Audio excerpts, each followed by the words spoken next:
नमस्कार welcome back to my channel. आज बनैबा 10 मिनिट रे केमती बिरी बड़ी बनई पारिबा।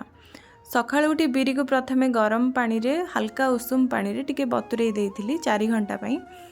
तापरे ताको अल्प टिके पानी देकी ग्राइंडिंग कर देली। पूरा प्लेन पेस्ट बनैबे यार टिके भी खदड़ा रखिबेनी। बिरी बड़ीटा पूरा प्लेन ही भलो लागे। एथिरे कोनोसी मसला एबे पड़ीनी। एबे आसिला आर मेन काम आकु फेणेबा।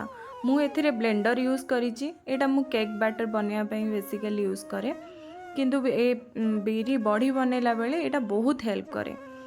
तापरे टिके जीरा लंका गुंड दे देले आ एमिति पानी रे टिके आण को पकेइकी देखिबे ऊपर जदि भासिला ताले जानिबे ठीक से फेणे हे गला। मु एथिरे टिके राशि देइछि। राशि बड़ी मु आज बनाउछि। तो प्लेट रे टिके तेल देली। मो पाखे एठी कुला नाही सेति पई कि मो प्लेट रे बनैछि। आपनका पाखे कुला थिले कुला रे बनैबे। एटा मां को परिका तो साइज बनै पारलेनी, किंतु चेष्टा करिछि मो बेस्ट दवा पई। तापरे एटा को 3 दिन खरा रे सुखेइबे। तापरे बेंगलोर रे टिके खरा कम सेति पई कि मते टिके टाइम लागिला, किंतु ओडिसा रे जा खरा होछि जल्दी ही सुखि जिवो। आ तापर रिजल्ट आपण देखि पारुछंदी।